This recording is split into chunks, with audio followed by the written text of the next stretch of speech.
release of an animation classic, Walt Disney's 101 Dalmatians. So wag your tails and put your paws together for tonight's Two-Legged Friends. Popular Disney historian, author, and event host Tim O'Day, along with acclaimed Disney animator and animation film historian Andreas Deja.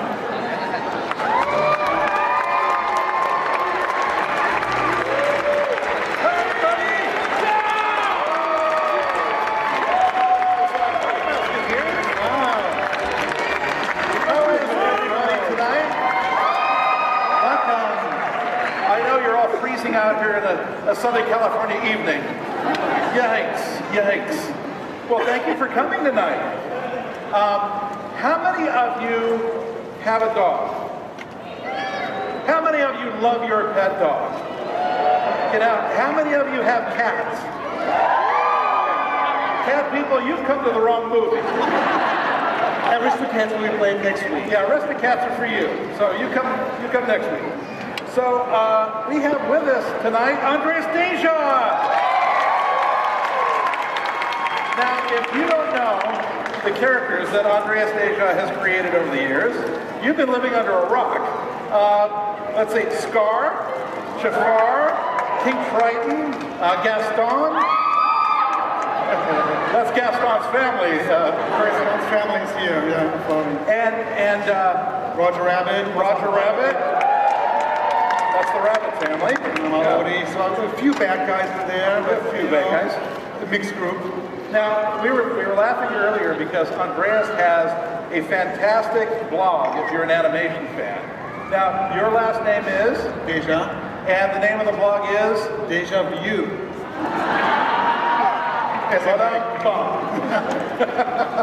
And we were talking earlier too, when we were talking about your blog, that last night we showed Pinocchio. Any of you joined us last night for Pinocchio? I told you it'd be the same audience. Oh, all right then. They spent the night here.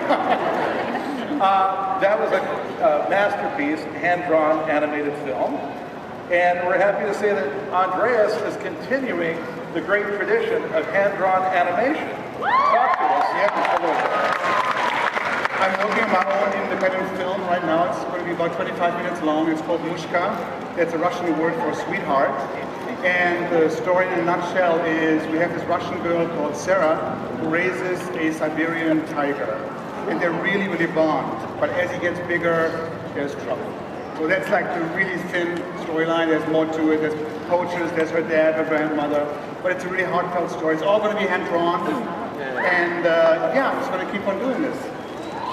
That's what we like to hear. It just dawned on me, for anybody of a certain age, that the word Mushka, remember the Mickey Mouse Club? Miska, Mushka. Well, now we know how old you are. Anyway, let's talk about 101 Dalmatians. Lots of spots to talk about. Lots of spots. We have to connect the dots today. All right. They turn on you very quickly out here. Yeah, I know. So last night we talked Pinocchio, masterpiece. This is a masterpiece in a different way because it broke ground. It broke grounds. This to me is the most modern Disney film to this day because it broke ground in such a bold way. Like you have really modern graphics, modern art coming into Disney animation. Before this film, everything was kind of soft and carefully inked and beautifully, richly colored. And this one is graphic. This is more like an animated sketch. It's not really an animated painting. So it really broke new ground. But we can thank the film before this, which is Sleeping Beauty. We should do a Sleeping Beauty stream again. We did a few months ago. It's the same audience. They've slept there, that's it. So what happened on Sleeping Beauty, that film had a huge budget, as you know. Yeah. And it just barely broke even. And so Walt and his studio people really thought about maybe we can't do this anymore. These things have gotten too expensive. And the animators said, wait, we can streamline the process. So they came up with a technology called the Xerox process. I mean, we all know office Xerox machines, but they didn't exist in those days. But the company Xerox was up and coming with copying images from paper to paper. So Disney needed a machine that would copy the animator's drawings, paper drawings, onto these cells that they would then still paint. And they did that. And we can thank a gentleman by the name of Ken Anderson, you see behind us. Now, Ken Anderson had been with the studio since the 1930s. Oh yeah, way back. And here at Disneyland, Ken had a lot to do with the new Fantasyland in 1983. So the look of Fantasyland as we know it today, Ken had a great deal to do with. But Ken came to 101 Dalmatians and gave it this animated feature a new approach. Well, these guys, people like Ken and a few others, they were really much, very much into studying what was going on in popular arts in the 50s and 60s. Picasso was big. Magazine illustrations looked a little bit like that, very graphic and bold. So he said, why can't we do this? Why don't we have to paint everything so painstakingly? A background sometimes in the old days would take a whole week to paint. We can treat the whole thing more like a sketch, and that's what they did with the Xerox process. Yeah, and you said earlier how they, with the Xerox process, they Xerox the drawings. That's right. So the animators were happy because for the first time, the animators saw their own drawings on the screen. Before that, it was always a reinterpretation. Inkers would have to take their drawings, ink them very carefully, lose a little bit of the life of the drawings. But with this process, it was the animators' drawings, so they were really happy. So here's a good example behind us of that kind of sketchy look, and the backgrounds had to correspond with that as well. Absolutely. You can see that those black lines that define Congo, you will see those black lines also in the background. So for the first time, there was a really positive match of background styling and characters. Now look at the difference between what you see behind me and what you saw in Sleeping Beauty. So that really kind of illustrates the point. Yeah, this is still the romantic fairy tale. Everything is very carefully rendered. This is like the animated painting. Under animation is the animated sketch, to put it very simply. Kind of like this. Like this, exactly. When you look at the coloring of the chimneys, it's not even accurate, It's kind of painted over. Somebody didn't do it right, but it was all done on purpose to make it look modern and new and fresh. Yeah, I think this is one of Ken Anderson's sketches. And here's another one of Ken's. And you can kind of see that kind of blotchy color. That's right. You just put in basic color areas, and then you add a little graphic detail with that Xerox line. So this is Anita with Perdita in the park early on in the film. And this is a concept sketch also by Ken. And I love it. Do you guys remember the Charlie Brown specials of the 60s? All of those. What was the Halloween one called? The most famous one. Yeah, the most famous one that I just forgot. Thank you very much. Thanks for pointing that out. Doesn't that remind you a little bit of the look of the Charlie Brown specials? A little bit? Well, this film influenced other studios too later on that followed the Xerox process. But it already started here with this one. I love this one by Ken Anderson too. Okay, for you guys, if you look very, very closely, this is the only time where you see Congo drawn anatomically correct. I'm just pointing that out. Next slide, next slide. That's good. I can say this because I'm not at Disney anymore. Times like this, I wish I were somewhere else. Yeah, drawing speaks for itself. That didn't happen in rehearsal. All right, now you got me on a laughing jag. Next slide, quick, okay. Quick. Let's talk about Walt Paraguay. Walt Paraguay was a big figure in the making of this film. He was responsible for the styling, but also for the color setting. I mean, you look at the title card up there. The colors are very muted, sort of like London. Lots of gray buildings, beige, brown. And then you have the occasional color pop, like that phone booth, just a pure red. But you were talking earlier about the blotches of color. This next slide really kind of points that out. Yeah, this is how he started out, just really setting color areas against each other and see how they would work, And then you would put the Xerox line on top of it. This is a more finished scene. This is just before Nanny runs out and the puppies were stolen and she runs out into the rainy night. Beautiful, muted color palette. The only color is that red on that leaving card there, very poignant. Yeah. And this, I love these. This is the wedding scene. And look how graphic that is. Yeah, I mean, the church setting with the stained glass window and that light coming through, but put down as a color sketch, very, very simple. And this next one kind of illustrates the point, too, behind us. behind us. So you have the park So seat. here we have the park bench. This will be the color, the black line layout.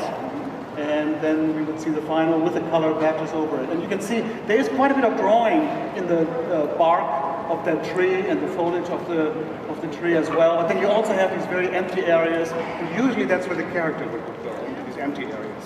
Yeah. And now we're going to contrast that. Look at this background from Lady in the Tramp. Yeah, just to show off how far they've come. I mean, this is absolutely beautiful. This is classic Disney. This is like a Norman Rockwell painting almost. And all painted out with beautiful light, no sketchiness, no lines in there whatsoever.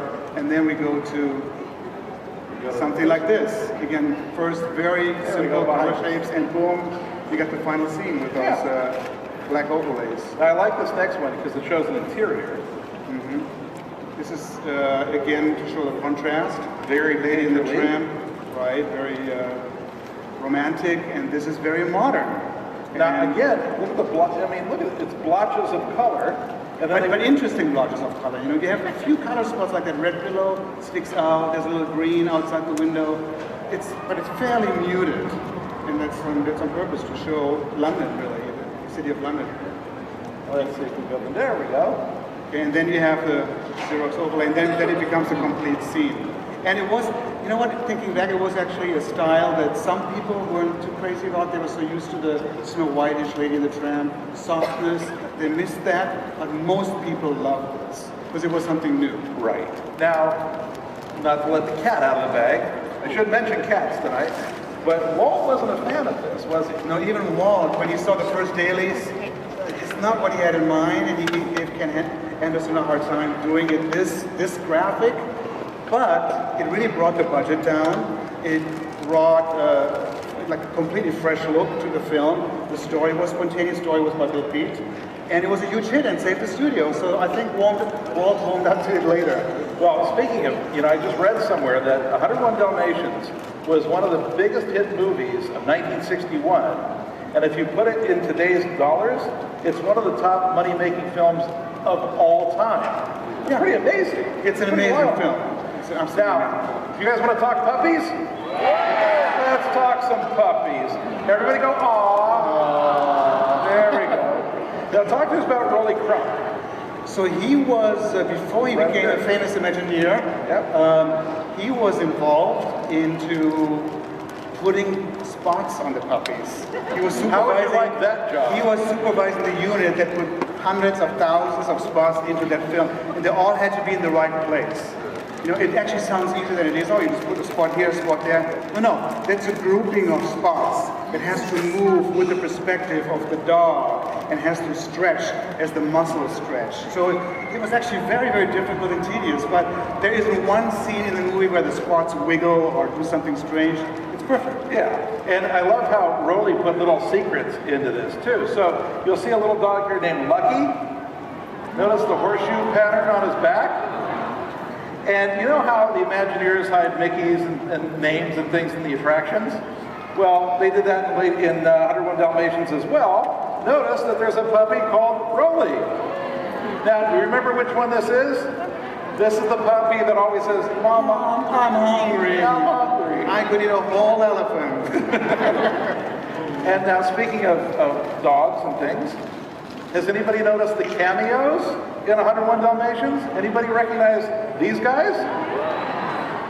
This is very interesting. This plays an homage to an earlier dog film by Disney, of course, but these were also scenes that had been animated before, so they just plugged them in and saved money. So it's really both. Yeah. It saved money, but it's also a tribute to Lady in the Tramp. Right, but don't blink while you're watching the movie. You might miss them. Now, let's talk about Milt Kahl and the design of the Dalmatians. Yeah, Milt Kahl was sort of the top designer at in those days at Disney, and he had a very graphic way of drawing, which was perfect for the film. When you see the top row of the dogs, you can see they have a very big muzzle, and storyman Bill Pete came down on Milt and said, "That's not a Dalmatian, that's a Great Dane, make the muzzle smaller." So they had these internal arguments, and Milt made the muzzle smaller, and then these are some more sketches that Milt did down there on the lower row. Beautiful graphic drawings. They are dimensional but flat and graphic at the same time. Yeah, they're great. Those are terrific. I love the expressions on the dogs here. great stuff. Now, I guess we have to talk about this character. This character. That'll wake you up, won't it? Get a jolt or something. Yeah. So let's talk about who animated this character. That would be the great Mark Davis. That was animator Mark Davis, who we both knew. Yes. And still love, and had done Tinkerbell, had done Flower and Bambi, many characters. Cinderella, Alice, another female this time, but a really bad one. And but the interesting thing is that Mark Davis animated every single scene of that character. Usually you're the supervising animator and you have a group of people, maybe 2, 3, 4 other animators to help you out. But Mark did it all. He did every single scene. That's why she's so consistent in the film. Well, and I asked you yesterday, I said, are there any characters of yours that you've animated all the way through? And I always had help, whether it was Scar. With Scar, I had about 5 other animators helping me out because he was so much in the movie. With Gaston, I think also about 4. So it was all broken up. But Mark, with the speed that he had and being the artist he was, he did every single scene. Let's talk a little bit about the background of Cruella.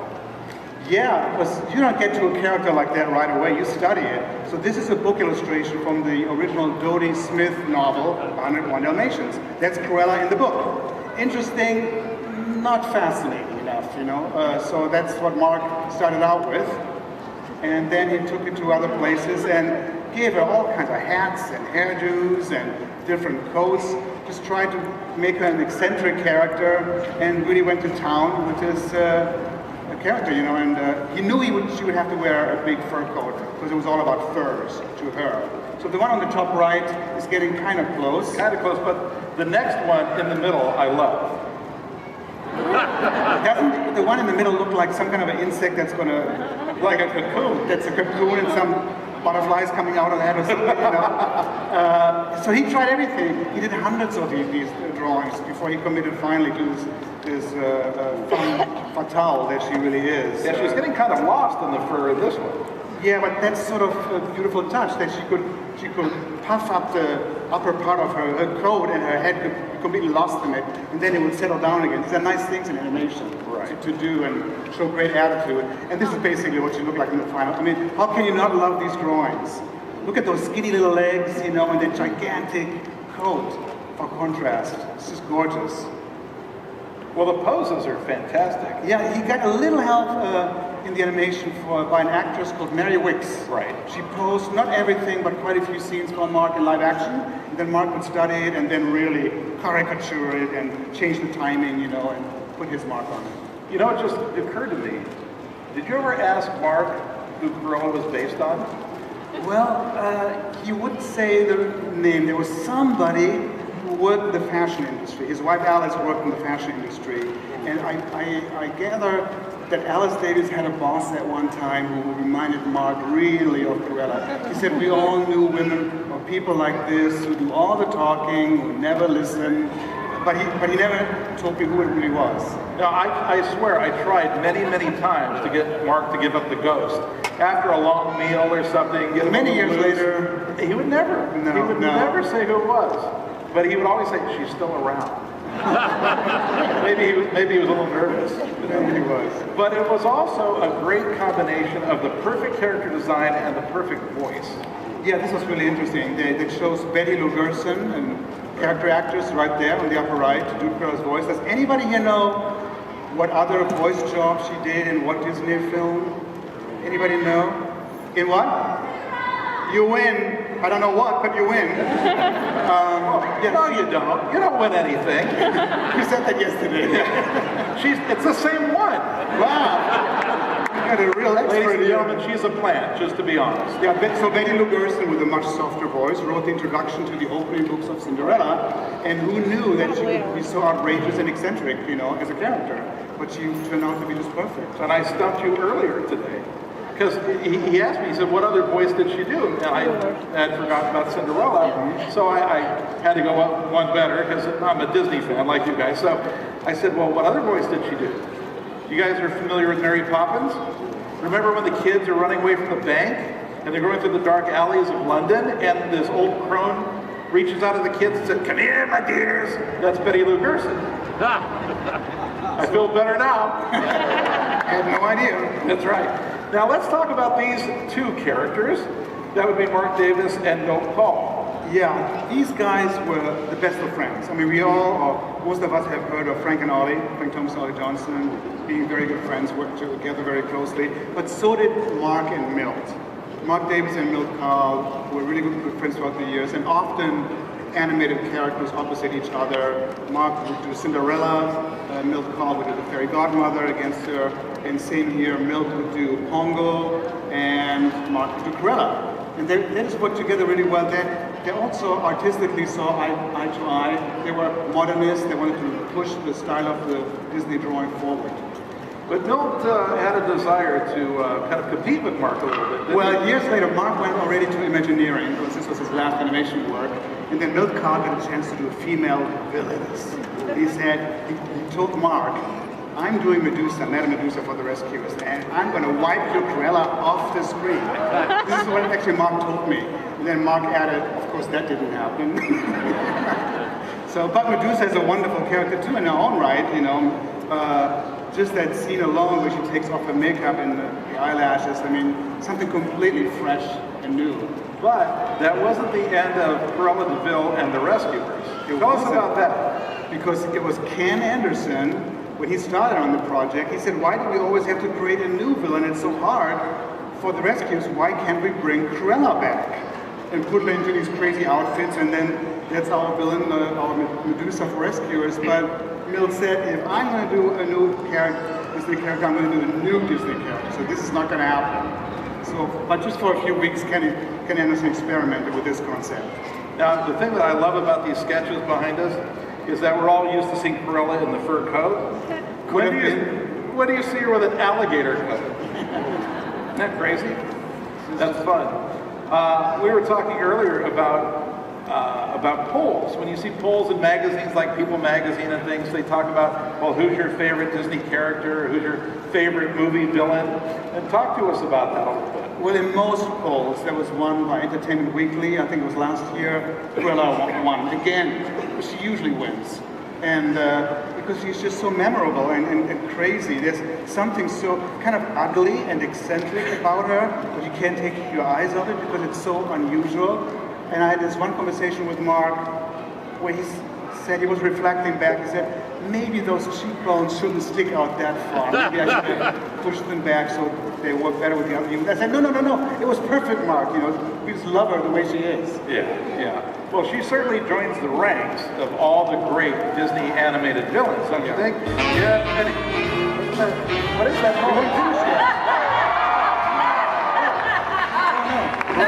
Did I hear my name? Were you all talking about my impeccable taste in fashion? Of course you were. Look at me. I'm fabulous, right? I don't need you to tell me that. Wait a minute. You're not lumping me in with that group of beasts, are you? Oh, they're wretched. Actually, some of them got it slightly right. Except for that one up in the corner, that furry one up there. What's his name? What's his name? Of course you know it. Foul, yes, he is a foul fella. However, he does have a tail, doesn't he? Well, not for long. Focus, Cruella. All right, now, let's see out there. Who thinks they have style like me? Let me see all of you. Who? Cargo shorts? Flip-flops? Shame on you! Oh, it's wretched. Oh no, my darlings. Don't you know that the event you were supposed to get dressed up for is this? Look at all of you. Now there's got to be someone out here with some kind of a style. I must address this right now. This is getting out of hand, what's happening over here. I see them everywhere. Stand up, you. Don't be afraid. I'm only slightly nice. What is that on your head? Oh, those are wretched. Why are you all wearing these things? No one ever said that those were fashionable. Is that supposed to be some kind of a hat? Now listen to me. The evil queen. Now she wore a hat, did she not? Yes. And then what does she do? She throws on a cape with it. Oh, really? Capes are so fashioned backwards. You know, even Maleficent tried to pull off the cape thing. Oh, she was so close. Are you hearing me? Oh, she had grace. She had style. She had cheekbones. And then, of course, she had paws. Oh, what a pity. Because, well, we all know that there's nothing worse than a woman horned. I'll give you a minute to let that one sink in. There's got to be someone out of here that... Wait a minute. Oh, hello, my pet. You're gorgeous. Hello, love. I love your hair. Do you see her hair? It is gorgeous. It's straight and all one color. Now, may I suggest that you dye half of it another color? How old are you? 9, perfect age to do it. That's when I did it too. Are you her mother? She's agreed with me. She said it's fine. Go ahead. Dye it another color. You know, Lady Tremaine took my advice. Oh, yes, she did. And then what does she do? She throws on fuchsia. Fuchsia, really? Don't you all know that color should be an accent? However, you know, there's Captain Hook. Yes. Now, he pulled off the fuchsia. He only did it on the lower half of his body, right? And then what does he do? Facial hair! Whoa! It is never right on anyone, except for you, sir. Look at that. Gray on the bottom and black on the top. I love it. You've got fur all over your face. Reminds me of a coat that I once designed and it kept me warm at night. Where was I? And yeah, but now, for the rest of you lost glitter, you are in luck. Come on, let's hear it. You're in luck. Woo! Because I can give anyone a fashion makeover, even these two sorry imbeciles. Now, I use that term in the most kindness, I do. Now, go ahead, stand up. You should have anyways, I'm a lady. Always stand when a lady's present. Now, come on over here. Oh, well, look at this. I've got my work cut out for me. All right, now, you, what's your names? Who cares? I don't care what your names are. Now, I have some very special fashion tips for all of you. Now, these things, I took off of a mermaid. Well, of course, she wore them a bit differently, but incorrectly. So, the proper way to wear these, please, go ahead, show them how to wear them. Put them on, do as I say. Yes, that's right. They're not supposed to be worn the way she did. This is how they should be worn. That's right. Seashell shoulder pads, say that 3 times. Well, it's the best I can do on short notice. Okay, now, you, however, let me see your hands. Ooh, bare skin. Ugh. That's for the common and the vulgar, Jasmine. Really? Now listen to me. Gloves show a sense of class, and I have a pair for you. Aren't you happy? Yes. Now, these I got on discount because, well, they only have 4 fingers. But go ahead, put them on. Yes, go ahead. This for you, this for you. Much better. White shows such class, doesn't it? Go ahead. Oh, give him a hand! Give him a hand. Yes. Now, for the accents. Oh, I love accents, don't you? Oh, it's so fabulous. All right, now, this one I'm going to put on you. And you know why? It's to distract from those wretched shoes you're wearing. Are we in a tennis match? Then why are you wearing tennis shoes? Really? Oh, fashion is pain. Don't worry, darling. Oh, look at that. It matches the redness in your eyes, darling.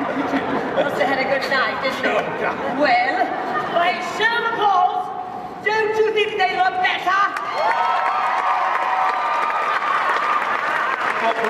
I think this calls for a picture. Oh, I couldn't possibly. I hate having my picture taken. All right, I will. All right. Oh, there's all these cameras. Are you all ready? Woo! Because I'm always ready. Snap away! Oh, enough of that. All right, now. Let's see here. Are you all going to take my lessons and go out and be fashionable?